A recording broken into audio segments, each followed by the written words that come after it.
Let's face it, the Nintendo Switch doesn't officially support the Google Play Store. However, there are some clever workarounds that can give you access to the Play Store and might even allow you to download apps. Let me walk you through one of those tricks.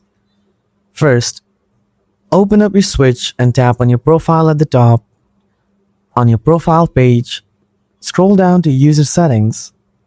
On the right side, scroll down again, find Posting to Social Media. Tap on it. Now once this loads up, tap Link next to Facebook. Don't sign in. Just drag your Joy-Con stick to the bottom of the screen.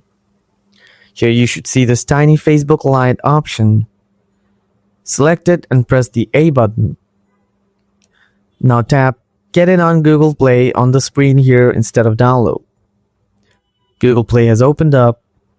Now tap on the Google Play logo in the top left. And here you are.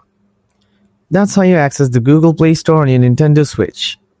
You will need to sign into your account though if you want to install any games or apps. But that's another topic. That wraps up the tutorial for today. If you found this video helpful or enlightening, hit that like button and subscribe for more honest insights on your Switch's capabilities. Got questions? Drop them in the comments and I'll help you out. Thanks for tuning in.